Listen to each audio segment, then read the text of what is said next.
응원받아도 기운이 안 나요. 탁구 경기에서 홍콩 선수들이 우울했던 이유. 이거 지금 응원이야? 방해야? 저 사람들 지금 우리 응원하는 거니? 파리의 올림픽이 열리는 탁구 경기장에서 홍콩 선수들이 사색을 하며 관중석을 쳐다보고 있는데요. 과연 무슨 사연인지 들어봅시다. 안녕하세요. 저는 홍콩에 사는 에밀리 장입니다. 홍콩 센트럴 증권가에서 근무하셨던 아버지는 일을 하시면서 스트레스를 많이 받으셨어요. 하지만 아버지의 유일한 낙은 주말마다 어머니와 함께 탁구를 치는 일이셨죠. 그렇게 탁구를 사랑했던 부모님 밑에서 자란 저와 동생은 여가 시간이 나면 탁구장에 가는 것이 일상이었습니다. 동생은 탁구를 별로 좋아하지 않았지만 저는 이상하게 탁구장에만 가면 흥분이 되면서 가슴이 벅찼어요. 탁구공이 탁구대 위를 경쾌하게 오가는 소리, 라켓에 맞닿은 공의 느낌이 좋았어요. 아버지는 선수는 아니셨지만 아마추어 대회에 나가실 만큼 실력이 출중하셨어요. 아버지를 따라 아마추어 경기장에도 가고 실제 선수들의 시합 장소에도 갔었어요. 그때마다 경기장 안에서의 긴장감과 열광적인 응원 소리는 제 인생의 전부였죠. 저는 어린 시절부터 탁구에 특별한 재능을 보였습니다. 아버지는 저의 재능을 알아채고 탁구 선수로 키우고자 노력을 하셨어요. 홍콩에 유명한 탁구팀이 있는 학교로 진학을 시켜주시고 유능한 코치님 밑에서 훈련을 받게 해주셨어요. 그 덕분에 저는 중학교 때부터 학교 유망주로 발탁되어 많은 대회에도 참여하게 되었죠. 저의 목표는 딱 한 가지였어요. 탁구 선수가 되어 전 세계를 제패하는 것이죠. 올림픽에 참가하여 금메달을 따는 것이 저의 꿈이었습니다. 대학교에 들어가서도 훈련을 멈추지 않았습니다. 새벽 일찍 일어나 체력 훈련을 하고 수업이 끝난 후에는 밤 늦게까지 탁구 연습을 했어요. 아버지도 저의 꿈을 응원해 주셨고 회사가 끝나시면 함께 오셔서 밤늦게까지 탁구를 쳤습니다. 아버지와 함께 호흡을 맞추는 일은 제 인생의 꿈과 희망을 향해 한 발짝씩 나아가는 일이었기에 힘이 들었지만 행복했습니다. 파리올림픽까지 시간이 남았기 때문에 감독님은 제가 분명 올림픽 선수로 발탁이 될 거라고 하셨어요. 모든 것이 순조로웠고 제 인생의 빛나는 미래를 향해 달려갔습니다. 그러던 어느 날, 그날은 이상하게 아침부터 하나둘씩 꼬인 일정으로 화가 많이 났어요. 중요한 친선 경기가 있었고 올림픽 코치진으로 구성된 분들이 대거 오셔서 유망주를 뽑는다는 소문이 자자했거든요. 저만의 징크스가 있는데 제가 좋아하는 귀걸이가 있어요. 그 귀걸이를 하고 탁구를 치면 항상 승리했죠. 그렇기에 중요한 경기가 있는 날은 어김없이 귀걸이를 찾았는데 한 짝이 보이지 않았어요. 아무리 찾아도 보이지 않자 괜히 엄마께 화를 냈어요. 분명 제자리에 뒀는데 엄마가 청소를 하면서 잊어버린 거라고 화를 냈죠. 엄마는 당황하시면서 계속 찾으셨지만 끝내 찾지 못하고 경기장으로 가게 되었어요. 귀걸이를 찾느라 애먼 시간을 보낸 저는 경기장에 늦을까 노심초사하면서 버스에 내려 뛰어갔어요. 뛰다 보니 작은 돌부리에 걸려 넘어졌죠. 별거 아니라고 생각했는데 그 작은 사건이 제 인생을 송두리째 바꿔놓을 줄은 상상도 못했습니다. 넘어지면서 팔목을 짚었는데 순간적으로 극심한 고통이 밀려왔어요. 일단 경기장으로 향했는데 라켓을 잡을 수도 없게 고통이 심했어요. 출전도 못하면 올림픽은 물 건너 가는 것이고 오늘 하루만 보고 이렇게 달려왔는데 이게 무슨 일이냐며. 저는 펑펑 울었지만 잊을 수 없는 건 팔목의 고통이었습니다. 코치님께서는 제 팔목이 심상치 않은 것 같다고 하셨고 저는 병원으로 향했어요. 병원에서는 지금 심각한 상태이니 대학병원으로 가야 할 것 같다고 하면서 잘못하면 팔을 영영 못 쓸 수도 있을 것이라고 했어요. 청천벽력 같은 소식이었습니다. 하지만 단순한 골절일 거고 치료를 받으면 다시 경기장에서 아무렇지 않게 라켓을 쥐고 탁구 선수가 되어 있을 줄 알았죠. 하지만 병원에서는 손목이 심하게 골절되어 신경까지 파열된 상태이고 당장 수술을 해야 한다고 했어요. 수술을 하면서도 설마 내게 무슨 일이 일어나겠어?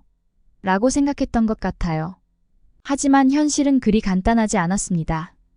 첫 번째 수술 후에도 팔목은 호전되지 않았고 두 번째 수술을 받았습니다. 의사 선생님께서는 제게 다행히 수술이 잘 되어 팔목은 사용할 수 있지만 예전처럼 탁구 선수의 경력을 이어나가기 힘들 거라고 하셨어요. 그 말은 저에게는 죽음과 같았어요. 모든 것이 무너진 것 같았죠.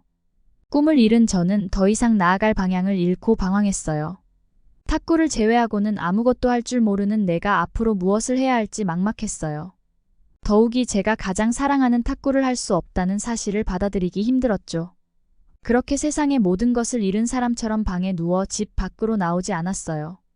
올림픽 출전 인원을 뽑는다는 소식을 들었을 땐 TV나 휴대폰을 볼 수도 없었어요. 더 이상 탁구 소식을 듣는 것이 힘들었기 때문이에요. 나 대신 누군가가 내 자리를 차지해 올림픽에 나간다는 사실은 저를 더 바닥으로 몰아넣었습니다. 절망감에 빠져 있을 때 고등학교 때 저를 지도해 주셨던 감독님께 전화가 걸려왔어요. 제 실력을 가장 많이 키워주셨던 분이기에 전화기를 들고 한참을 망설이다 전화기 벨소리가 끊겼죠. 그렇게 저를 지도해 주셨는데 탁구도 아닌 돌부리에 넘어져 꿈을 잃어버린 제 자신이 너무 부끄러웠어요. 한동안 전화기를 바라보는데 문자가 도착했어요. 에밀리, 너의 소식을 들었단다. 나는 너를 잘 알기에 누구보다도 힘든 시간을 보낼 거라는 걸 알고 있어. 하지만 나는 네가 다시 일어날 거라는 것도 잘 알고 있단다. 너는 누구보다 강인한 정신력을 갖고 있어. 내가 이번에 탁구협회로 들어가게 되었어. 지금 올림픽 운영진을 뽑고 있는데 너의 전술과 탁구 실력은 누구보다도 내가 잘 알잖니? 코치진의 보조로 일해보는 건 어떻겠니? 어떤 선수든 언젠가는 은퇴를 하게 되어 있단다. 너는 미리 운영 방법을 배워 앞으로 너의 인생에 탁구의 코치로 설계를 해보는 건 어떨까? 감독님의 문자를 받고 많은 생각이 들었어요. 제가 다치고 난 후 다시는 탁구를 만날 수 없을 거라고 생각했고 제 인생에서 지워야 했기에 더 힘들었어요. 하지만 다시 한번 탁구와 함께하는 인생이 열리는 것 같은 생각이 들었어요. 눈물만 흘렸던 제게 한 줄기 희망 같은 빛이 보이기 시작했어요. 하지만 마음 한켠에는 내가 다른 사람의 탁구를 볼 수 있을까? 하는 불안감과 두려움이 있었어요. 아무리 생각하고 고민해봐도 제가 할 수 있는 일은 이 일뿐이었어요. 한참 후 감독님께 만나고 싶다고 제안을 받아들이겠다고 답장을 보냈습니다. 며칠 후 탁구협회로 향했고 그렇게 감독님의 지지를 받으며 저는 코치진의 보조로 일하기로 했습니다. 처음에는 모든 사람이 나를 보고 수근거리는 것 같았지만 간절했기에 더 노력했습니다. 저의 경험과 지식을 모두 쏟아부어서 선수들을 위해 일했어요. 선수 생활을 했을 때는 제 앞에 공만 보였는데 운영진으로 일을 하다 보니 산보다 숲이 보였어요. 선수들이 어떻게 방어하고 전술을 짜야 하는지 머릿속에 그려졌어요. 그들의 열정과 기술을 보며 더욱 돕고 싶은 마음이 커졌죠. 비록 코치의 보조였지만 제가 제안하는 전술과 전략을 듣고 멀리했던 친구도 저를 인정하기 시작했어요. 코치님께서도 그런 저를 많이 믿고 지원해 주셨고 저는 입지를 다지게 되었죠. 하지만 모든 것이 순탄하지만은 않았는데요. 유독 마음에 들지 않는 사람이 하나 있었거든요. 저와 같은 코치 보조였는데 보조인데도 자기가 뭐가 된 것 마냥 자만하고 거들먹거리는 성격이었어요. 그 애는 중국 출신의 이름은 리우였는데요. 얘기를 들어보니 그의 할아버지가 중국 공산당에 속해 있고 홍콩으로 이주하면서 백으로 코치 보조 자리에 들어왔다는 거였어요. 그는 어릴 때 잠깐 탁구 선수로 지낸 것 외에 선수로서의 경험도 없고 실력도 부족했습니다. 심지어는 영어 실력도 형편없었죠. 그는 하나의 중국을 강조하면서 홍콩은 중국 속의 한 부분이라는 말을 자주 했어요. 저희 홍콩 출신의 선수와 코치는 홍콩의 독자적인 정체성과 문화가 있다고 생각했지만 부딪혀봤자 좋을 게 없었기에 그냥 멀리했죠. 리우는 모든 사람들을 불편하게 하고 갈등을 조장했어요. 하루는 훈련이 끝난 후 전술 회의를 했어요. 코치님들께서 전술과 전략을 설명하시는데 갑자기 끼어들어 자신의 의견을 내놓았어요. 솔직히 형편없고 터무니없는 내용이었거든요. 다들 그건 효과적이지 않을 것 같다고 냉정하게 반박했죠. 모든 사람들이 얘기하자 불만 가득한 표정을 하고 있었어요. 그 후에도 그는 모든 사람들과 의견 충돌을 일으켰는데 그로 인해 팀 내의 분위기까지 해치게 되었어요. 다른 코치들과 선수들 역시 그를 불편해했지만 그의 아버지의 영향력 때문에 쉽게 어찌할 수 없었죠. 이러한 갈등 속에서 저는 선수들이 경기에 집중하도록 더욱 도왔어요. 저는 선수들을 위해 리우와 잘 지내보려고 노력했어요. 그의 의견을 존중했고 장점을 찾으려 했지만 쉽지는 않았어요. 시간이 흐르면서 선수들과 코치님들은 저에게는 팀의 전술을 공유해 주시고 의견도 물으셨지만 리우에게는 대화조차 하지 않았어요. 이렇게 되자 팀 분위기가 점점 안 좋아졌고 리우는 혼자 고립되어 갔어요. 어느 날부터 그가 훈련장에 나오지 않기 시작했어요. 팀 내에는 어수선했지만 모두 리우가 안 나와서 좋다고 하며 훈련에 집중했습니다. 리우의 아버지는 협회 윗선에 전화를 걸어 탁구 대표팀이 자신의 아들을 따돌린다고 주장하며 지원을 끊겠다는 으름장을 놓았어요. 감독님과 코치님들이 곤란하실까 선수들이 걱정했지만 감독님께서는 괜찮다고 하셨어요. 우리는 굴하지 않고 오히려 더 팀을 단단하게 만들었죠. 선수들과 코치진은 한마음으로 뭉쳐 훈련에 임했고 기량은 나날이 높아갔습니다. 결국 리우는 더 이상 팀에 남아있을 이유를 찾지 못하고 스스로 탈퇴했어요. 탈퇴 후 팀의 기력은 더 상승하면서 목표를 향해 전진했습니다. 올림픽이 가까워지면서 우리는 더욱 철저한 준비를 했어요. 코치님들은 선수의 기량을 체크하고 저는 그 외적인 선수의 약점을 보완하기 위해 포트폴리오를 작성했어요. 올림픽이 시작하기 전날 코치님과 감독님들께 선수들의 포트폴리오를 드렸는데 언제 이렇게 정확하게 분석했냐면서 칭찬도 받았습니다. 그렇게 저희는 부푼 기대를 안고 파리 올림픽으로 향했습니다. 파리에 도착하자마자 충격을 받았는데요. 입국을 하는 내내 심사는 얼마나 오래 걸리는지 모든 걸 수작업으로 일일이 처리하더라고요. 사람들은 너무 불친절해서 과연 낭만의 도시가 맞나 하는 생각이 들었어요. 올림픽 선수촌에 도착해서는 경악을 했는데요. 숙소 침대가 골판지로 만들어져 있어서 누워있기만 해도 허리가 아픈 거예요. 자고 일어나면 온몸이 쑤셨어요. 이러한 불편함에서 선수들이 최고의 기량을 발휘해야 한다니 이게 과연 맞는 건가 하는 생각이 들었어요. 게다가 숙소 내부는 에어컨이 없어서 무더운 날씨 속에서 몇 번씩 샤워를 해도 땀이 멈추지 않았는데요. 찝찝한 몸 상태로 과연 선수들이 기량을 낼 수 있을까 걱정이 많이 되었어요. 이동하는 버스에서도 문제는 계속되었는데요. 테러를 위해 창문을 테이프로 다 막아놨는데 솔직히 테러라기보다는 프랑스에 다니는 강도 때문이라고 소문이 돌고 있어요. 어딜 가도 그렇게 혼잡하고 탈진할 정도로 버스에 갇혀서 이동하다 보니 몇몇 선수는 폐쇄공포증까지 생겼다고 했어요. 도저히 못 참는다는 일부 외국 선수들은 버스에서 옷을 벗으시는 분도 계셨어요. 더 큰 문제는 먹거리였습니다. 식사 문제가 가장 심각했는데요. 제공되는 음식은 저탄소 비건 메뉴라는 주장을 했어요. 근데 이건 사람이 먹는 건지 동물이 먹는 건지 모를 정도예요. 저희뿐만이 아니라 모든 선수들은 모두 불만이 가득이요. 저희는 항상 서양 선수들에게 밀려 늦게 식사를 하게 되는데 가서 보면 닭고기가 나왔다고 했는데 한 번도 먹어본 적이 없었죠. 선수들도 프랑스는 G7이 아니고 거지나라 아니냐고 할 정도예요. 영양가가 부족한 음식으로 인해 경기력이 유지하기가 힘들더라고요. 선수들은 모두 체력 저하를 호소하고 있었고 저 역시 먹는 것 자체가 곤욕스러워서 살이 점점 빠지고 있는 걸 느꼈어요. 개막식도 악몽으로 남았는데요. 선수가 적은 저희 나라 선수들은 작은 배에 올라 센강을 지났습니다. 우리는 결의를 다지며 배에 올라탔는데 갑자기 비가 오기 시작했어요. 비는 장대비로 바뀌더니 센강은 흙탕물이 되어서 이상한 냄새가 나는 거예요. 안 그래도 지린내가 났는데 비가 오니 더 심해진 거죠. 근데 무서운 건 저희 배가 작으니 뒤집힐까봐 걱정이 되었어요. 이 똥물에 배가 뒤집히면 큰일이다라고 말하며 입은 웃었지만 속으로는 안절부절했습니다. 파리올림픽에서 우리는 열악한 환경 속에서 최선을 다하자고 다짐했는데 가장 부러운 나라가 있었어요. 그곳은 바로 한국이었습니다.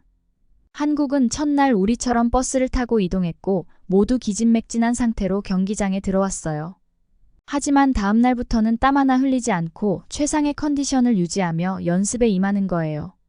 알고 보니 한국의 유승민 탁구협회장인데요. 그분은 저희도 아는 유명한 선수입니다. 선수들의 불편함을 알아차리고 버스를 바로 대절해 주셨대요. 숙소까지 경기장 인근으로 바꾸어주면서 선수들이 경기에만 집중할 수 있도록 배려해주는 점이 저희와는 너무도 대조적이었어요. 그리고 한국이 부러운 건 푸짐한 먹거리입니다. 한국의 도시락은 현재 선수촌에서 가장 유명해요. 매일 도시락을 배달해주는데 그 맛있는 냄새는 우리를 모두 유혹하고 있거든요. 매일 풀만 먹는 우리와는 달리 한국 도시락에는 고기가 가득했고 모든 사람들의 부러움을 사고 있어요. 시간이 안 맞아서 음식을 못 먹는 선수들을 위해서는 주먹밥도 따로 만들어서 배달해 주더라고요. 선수들이 이동할 필요도 없이 각 지역에 있는 선수들 앞으로 도시락이 배달된다고 하니 저희 나라뿐만이 아니라 올림픽에 참가한 모든 선수들이 부러워하고 있어요. 각국 취재 기자들도 올림픽보다 한국 도시락 취재에 경쟁을 올리고 있는 모습입니다. 그렇게 한국에서 서포트를 해주니 선수들이 얼마나 사기가 좋겠어요. 항상 한국 사람들은 같은 동양인인데도 피지컬과 큰 키가 일반 동양인과는 다르거든요. 안 그래도 실력이 출중한 한국 선수들은 나라에서 지원도 저렇게 해주니 역시나 대단했어요. 활기차고 당당한 모습을 보니 정말 부러웠습니다. 한국 음식은 홍콩에서도 인기가 정말 많거든요. 마침 한강 생강 주변에 한강라면이 열렸다고 선수들은 먹고 싶다고 난리예요. 코리아하우스에 한국 음식을 사 먹을 수 있다고 하는데 워낙 인기가 많아서 오후만 돼도 완판이 된다고 해요. 늦으면 먹을 수도 없다는데요. 사람들은 올림픽보다 한국 코리아하우스 구경이 더 재밌다고 할 정도예요. 저희도 한국 음식이 먹고 싶어서 올림픽이 끝나기 전에 꼭 한강라면을 먹어보자고 선수들끼리 약속도 했습니다. 한국 음식 먹기로 약속하니 조금 사기가 오르더라고요. 한국 선수들처럼 최상의 환경을 누리지는 못하지만 서로를 격려하며 더 열심히 훈련에 임하기로 했죠. 힘든 환경이었지만 앞으로 나가자고 서로 독려하며 열심히 훈련에 임했습니다. 올림픽이 시작되면서 저희 팀의 혼식 경기는 무난하게 치러졌어요. 8강에서는 스페인을 이기며 승리를 향해 나아가고 있었습니다. 4강에서는 북한을 만나서 졌지만 동메달이라도 꼭 따고 가자고 결의를 다졌습니다. 동메달 결정전에서는 강국인 한국과 맞붙게 되었어요. 사실 한국은 결승에 갈 거라고 생각했는데 만나게 될 거라고는 상상도 못했거든요. 긴장을 했지만 선수들은 더 열심히 노력해보자고 서로를 응원하며 경기가 시작되었어요. 한국팀은 최고의 컨디션을 유지하는 것 같았고 자신감이 있어 보이는 모습에 알게 모르게 주눅이 들었습니다. 하지만 경기장에 도착하자마자 저희는 큰 난관에 부딪혔는데요. 그건 바로 경기장을 가득 메운 중국인들이었어요. 한국을 싫어하는 중국인들은 일부러 우리를 응원하러 객석을 가득 메운 거예요. 그것도 홍콩 국기가 아닌 오성기를 흔들면서요. 저희가 너무 당황스러워서 지금 저 사람들 우리 응원하러 온 거냐고 물었더니 맞다고 했어요. 그들은 오히려 우리의 사기를 더욱 떨어뜨리면서 집중을 흐트려 놓았습니다. 그들의 응원은 또 너무 시끄럽고 무례하기까지 했는데요. 한국 선수들에게 경기 내내 소리를 지르고 야유를 퍼부었는데요. 이건 한국 선수들보다 오히려 저희의 집중력을 흔들었어요. 우리를 응원하는 중국인들이 부끄럽기도 하고 무례한 행동에 기분이 나빴어요. 선수들도 이러한 경기에서 어떻게 집중하냐고 다들 불만이 터졌고요. 어떻게든 최선을 다해 경기를 해보려고 했던 선수들의 플레이는 평소와 같지 않았어요. 오히려 상대팀 한국 선수들은 침착하게 경기를 풀어나갔어요. 안정된 모습은 우리 팀에게 더 큰 압박감으로 다가왔습니다. 첫 세트는 집중력 부족으로 큰 차이를 내며 한국팀에게 내줬습니다.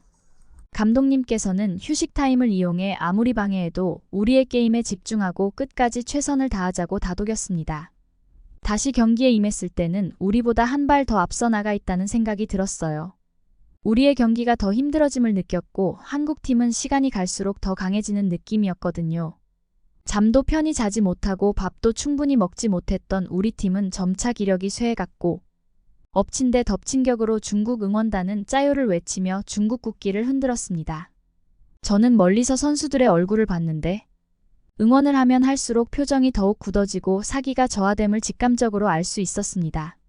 후반부에는 이미 체력적으로나 정신적으로 한계에 다다랐지만 끝까지 싸우기로 결심했어요. 역시 세 번째, 네 번째 세트 모두 한국에게 승리의 자리를 내주어야 했습니다. 결국 48분이라는 단시간 만에 한국에게 힘을 한 번도 써보지 못하고 완패를 당하게 되었어요.